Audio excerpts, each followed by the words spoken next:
Hey guys, welcome back to the channel. It is that time of the week again. Got a new episode review for you guys for Cardfight Vanguard Divinez. And I waited specifically till today because the episode had some new cards in it and they all got officially announced yesterday. So now we have the official effects, and I thought now would be a good time to go through what happened in the episode. This one felt kind of fillery because it was a depart from the Fated Clash, since, you know, it's a now episode. Now the character, not like now. And she's out of the Fated Clash because she lost, but she's still, you know, attempting to pursue her dreams. She wants to become a pro fighter, and she's going into a major tournament that, you know, the winner can usually lead to becoming pro. So we're gonna run through the episode. We're gonna talk about the game, talk about some of the new cards that got announced, and I will give you guys my opinion on the episode. So if you guys enjoyed the video, drop a like, subscribe if you're new to the channel. Let's jump in and check it out. Alright, so the episode kicks off a little weird. It's nighttime, and we've actually got now in bed talking to Akina over the phone. And basically, they're talking back and forth about Akina's schoolmate, who he wanted to meet, Mikoto, and all that stuff. It was funny. But the whole reason she's talking to Akina is because she has a major tournament the next day, and she's nervous. Akina tries to get her to go to sleep, and at first she doesn't want to go to sleep. She's too hyped up about it. But eventually she ends up falling asleep on the phone with Akina, and that's that. It jumps right into the next day. She's at the venue, she's ready to go, and we hear her kind of hyping herself up, but she also went alone. And they make a big deal of the fact that she went by herself. We jump back over to Akina, and Akina's at the hospital, and his sister is getting discharged. She's been in the hospital since episode 1, and she's finally getting discharged now. And at first everything's all happy. It's Akina and Mikoto, you know, kind of welcoming her in. Hikari and Mikoto, since they're friends now, they were happy to see each other. They hug, and like Hikari kind of shoos Akina away. But it was a really funny scene. But now Mikoto wants to take out Hikari because, you know, they want to celebrate the fact that she's out of the hospital. So they try to decide where to go, and Akina's kind of lost in thought because he's thinking about now in the tournament. And Hikari sees his face, thinking about another girl, gets on his butt about it, and he explains what she's doing and why he wants to go see Now, and they decide to go and see Now. It's actually funny though what they do is because to get to the venue they actually call Taizo, and Taizo drives them all there. And Taizo even makes a point. He's like, you know, when I said call me whenever you need help, I didn't expect this would be it. But Taizo ends up driving them all there, and now we jump over to the tournament, and Now is just wrecking house. She's beating everybody she's gone against. She makes it all the way to the finals. The match in the finals is actually the one that we actually get to see in detail. She ends up playing against somebody from Overdress, who was a minor character who's actually on Taizo's team, if I recall correctly. His name was Mondo Kishima, and the only reason I remember this character is because of his kid. He was trying to be, you know, the cool dad, and he basically had his son there, you know, cheering him on, and that was giving him the motivation to keep pushing. But we're gonna jump into the game real quick. As always, as I do with all these videos, for anybody that might just randomly stumble on one of them, I will point out the energy charge and the draw for turn now, but I'm not going to point it out on every turn because a lot of times they skip steps throughout their turns.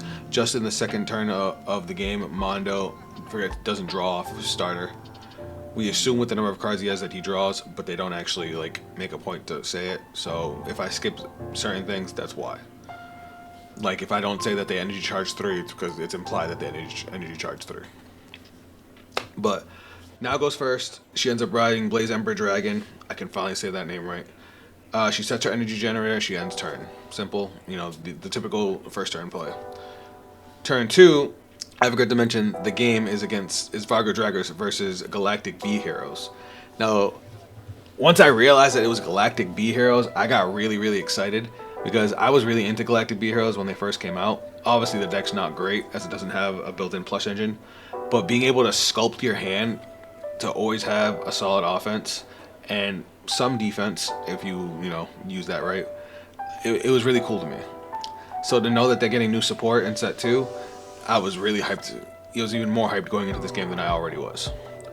But I am upset that they don't have a new ride line because their ride line's kind of garbage, but that's neither here nor there.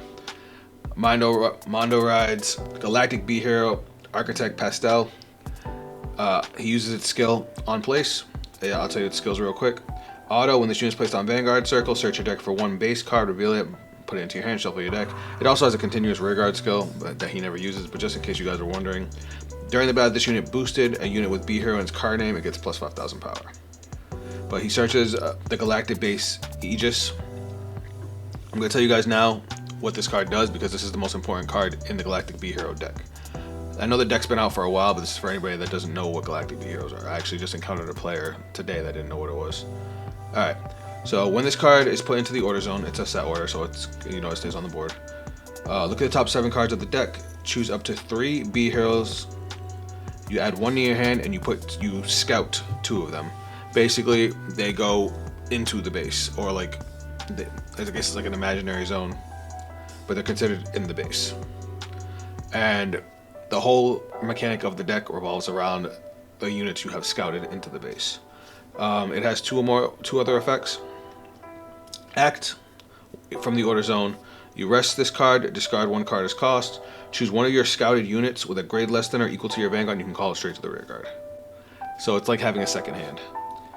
Auto, order zone. When your unit is attacked, you can Soul Blast 1, rest the base, choose 1 of your scouted units, and you can guard with it straight from the base.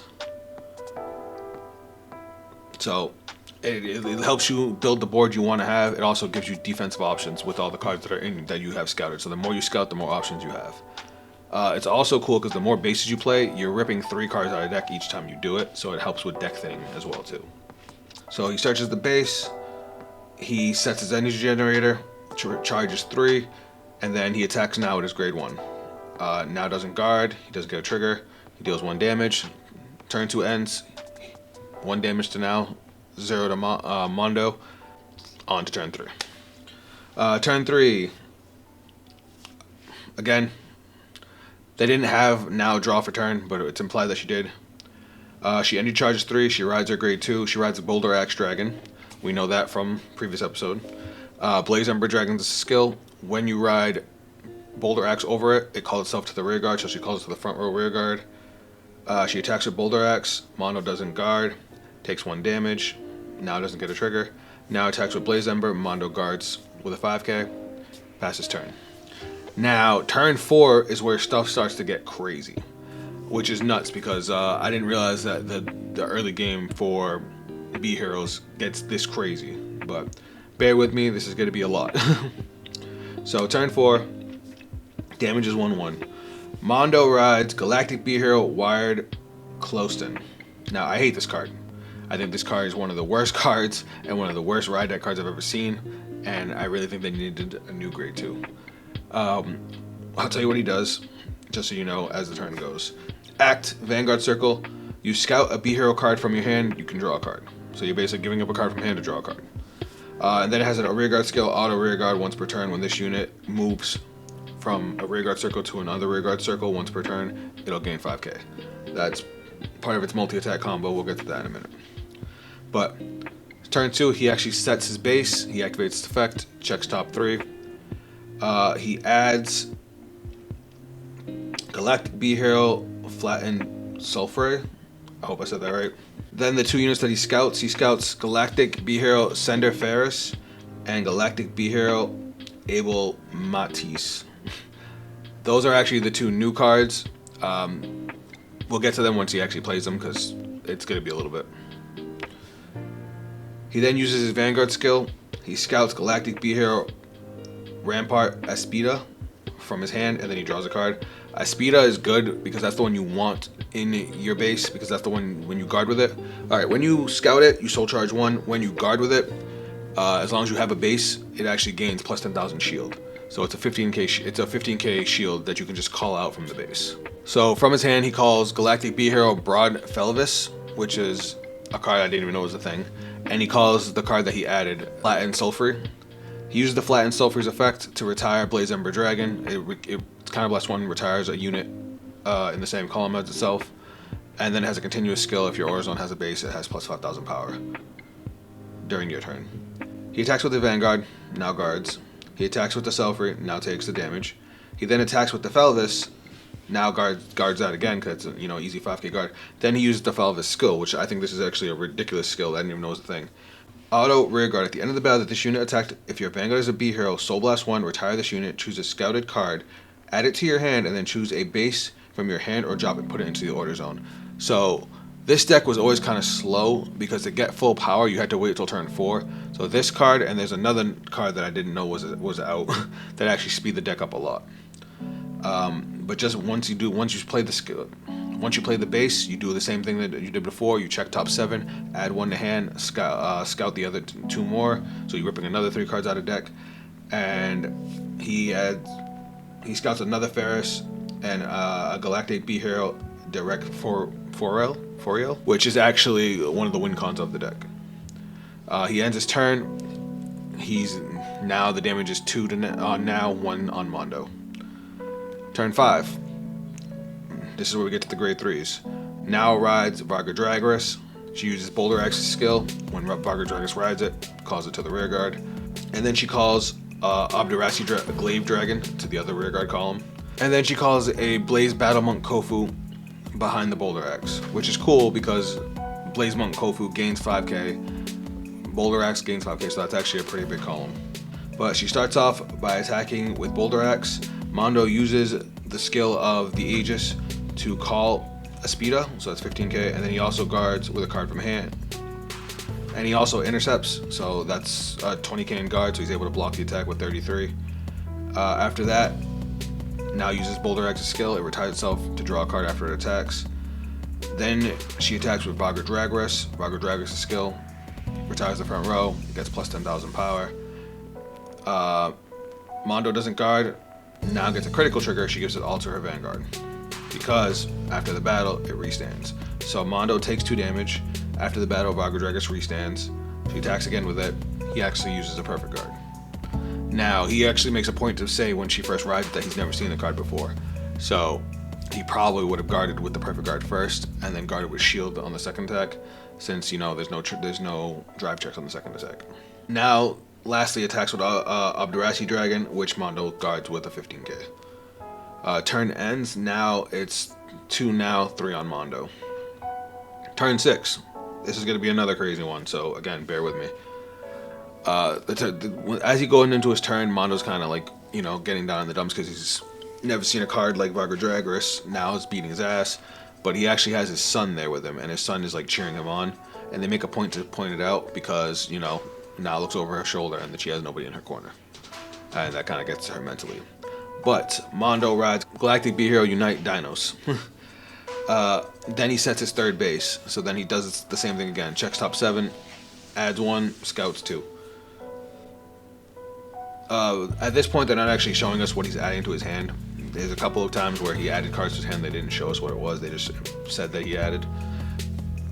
He uses the skill of one of the bases to rest it, to discard a card, to call somebody. The card he discards is Galactic B Hero Bold Salos, which has an effect when discarded for the base. But he actually calls out Galactic B Hero Sendefarius that he, scouted like back in turn 1. He activates the skill of the card that he discarded, which was the Salos, which is Counterblast 1, call it, and then choose a card from your drop and scout it. And then while it's on the board, if you have at least 2 bases, it gets plus 10,000 power, so it's a pretty good beater. So, as I said, he scouts a card. The card he scouts, he actually puts the Aspida that he guarded with last turn back into the order, back into the base, so he can guard with it again next turn. So he just got an extra 15k shield. He then activates the effect of Ferris. Continuous rear guard if your order zone has 2 or more bases, plus 5k, but it's act skill, so this is once per turn.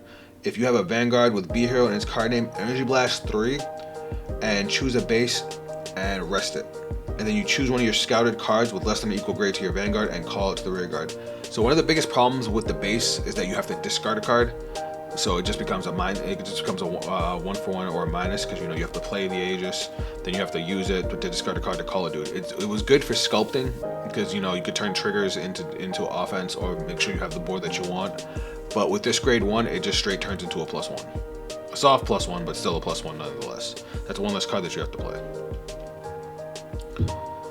He ends up calling Galactic B Hero, direct for Foriel from the base. This card is the one I was talking about. That is, you know, the main win con. We'll get to its effect in a little bit. He then calls another fillerish from his hand and uses its skill to call Galactic B Hero Able Matis, the grade 2 that he scouted all the way back in turn 1. As you guys saw from the screenshot, he has fillerish in the front row with the grade 2 behind it, and then he has another column. So he attacks with the fillerish because it gains 5k on its own. Also, Divinez gives your front row rear guards a continuous 5k, so it's an 18k by itself. So first attack, now guards it. He then attacks with his Vanguard and uses the Vanguard skill. So like I said, the Vanguard has a continuous, you know, front row rear guards gain 5k, but he also has another skill. You counterblast 1 when he attacks, he gains 15,000 power as long as you have at least 1 base. If you have 3 bases though, he also gets a critical. So now since he turboed himself out and has 3 bases, he now gets a swing of 15k and a crit. Now guards with a perfect guard, Mondo gets a crit, and he gives it to the grade 2 Matisse that's on the side. He then activates the skill of the Foriel behind his Vanguard. So the way that this card's skill works is auto back row center rear guard, so it has to be behind the Vanguard. At the end of the battle that your grade 3 Vanguard with B Hero and its card name attacked, Soul Blast 1, rest this unit, choose 2 of your rear guards in the same column, and switch their positions. So the reason he had the grade 1 in the front row with the grade 2 in the back row is because he was planning on swapping them. So that way he gets an intercept, plus he gets an extra attack. So thankfully that grade 1 gained 5k, so it was an 18k, and now he's swapping it out with a 25k. And it's a little weird the way they did that, because obviously you can't boost with it, because you have to be able to rest it as part of the cost, and it has to be after your Vanguard swung. So the order you attack in is a little weird. So he swaps the Ferris and the Solus. He attacks the Obdurasi Glaive with Salos, because now it's down to 2 cards in hand. He's already got a crit on one side, but he can't finish the game because she's only at 2 damage. So rather than just giving her a free damage of an attack she doesn't have to guard, he attacks the rear guard and takes it out. That rear guard can't be retired by Vargo Dragras, so it just lets him keep on swinging. But he takes it out, and then he swings with his Matisse with the crit. Now it doesn't guard, so you know her hand's hurting. He uses Matisse's skill on attack. For one, it has a continuous skill, continuous rear guard. If your order zone has 2 or more bases, plus 5k. Auto rear guard, when this unit attacks a Vanguard, energy blast 3, and stand any number of your bases. And then for every one that you stood, you soul charge 1. So he stands all of them, and then soul charges 3. This was nuts to me, because the biggest problem with the defensive skill of the Aegis, I was just like, what's the point? You're always going to use it to play your proper board. But now because of this card, it not only untaps them all, it soul charges for each one, so you are guaranteed to have the resources to be able to guard with the cards you have scouted. So it just gives you free defense. It's nuts. That's an extra, like basically having an extra 3 cards in your hand. Now it doesn't guard that. Like I said, you take the 2 damage, and then the turn ends. Now going into turn 7, now it's got 4 damage, and Mondo's got 3. We get some back and forth. Well, before the last turn, we got some back and forth between Taizo talking about, you know, Akina now, love story, whatever. But now it's down to 2 cards in hand. She's got 1 rear guard, and she's kind of freaking out. And just as she's about to, like, start shitting on herself, Akina, Mikoto, Hikari, and Taizo all show up. And Akina starts cheering her on, and it gives her, you know, the motivation to keep going. She draws her card for turn, and she draws into a copy of Vargo Dragras. And she, you know, she's happy. She's like, you know, you came here, my partner. And I actually got gassed because she called it my avatar. And that's a throwback to the original Vanguard series. But she persona rides, she draws the cards, so now she's got 3 cards to play with. She actually dumps her hand. She energy blasts 7 to draw that extra card. She calls 2 trick a Condor, which is a really, really bad card for that deck. Brave Bullet of Dust Storm Conrad, I'm sorry, not Condor. This attack, when it attacks a Vanguard, you can energy blast forward, choose one of your opponent's rear guards and bind it. It's non-retire removal, but it's just not a great card. And then she calls a new card. We actually got a new card for Vargo Dragras. Battle Monk of Raging Flames Rokusai. I'm going to tell you what it does right now. It's a grade 1 AK. Auto, when this card is placed on rear guard, if you have a grade 3 or greater Vanguard with Vargo in its card name, your opponent cannot intercept until end of turn. I've already played against this card, and that effect is annoying. Second skill, when any player's unit is retired from a front row rear guard in the same column as this unit, During your turn, if you have a grade 3 or greater Vanguard with Vanguard in its card name, retire this unit, draw a card. So, now attacks with the trigger that she had boosted by Kofu. So that trigger by itself is already 15, 20, 28,000. Mondo drops 2 cards to guard from hand. She then attacks with the Conrad, boosted by the Rokusai. Mondo uses one of his bases to guard with a card from his base and then drops another card from hand. Now then attacks with Varga Dragorus. She uses its skill, retires the front row, gains 10k, and then when she retires the front row, she actually uses Rokusai's other skill to draw a card. Mondo doesn't guard this attack, and now gets a draw trigger, giving the trigger power obviously to Varga Dragorus. She deals the 1 damage. With its skill, it restands, swings again. Mondo doesn't guard this one either. But this time, now gets a critical. So now Mondo goes from 3 to 5. But obviously, now that she's passed 4 damage, she can use the Divine skill. So now uses Varga Dragorus' Divine skill to restand again and swing. This time Mondo tries to guard using the base. He calls out Aspida, which remember that's a 15k guard, and he drops a card from hand. But he's only able to guard a 1 to pass, and now does in fact get a heal trigger and pushes through the guard for game. We actually get a nice scene when they guard. We see Mondo's son cheering for him, Akina cheering for Now, and then it goes into the drive checks, and that's when Now actually wins. We do have a little bit of post game after that. We see everybody on a beach kind of partying and having fun, because remember, this guy was actually on Taizo's team, so they knew each other. And then Now is happy that she has her trophy. We get a cute little scene between her and Akina, little love thing there. But then they get the message about the next match in the Fated Clash. It's the Fated one of Taboo, Masanori, versus the Fated one of Zero, which is Suo. And that match is going to be hype because we're finally going to get to see, the Dark States cards. But then we get one final scene, and this left me very interested. Gabuelius, the plushie, actually confronts the man in the mask that's been, trying to stop the Fated Clash. And he's just like, who are you? What are you doing here? Why are you messing with the Fated Clash?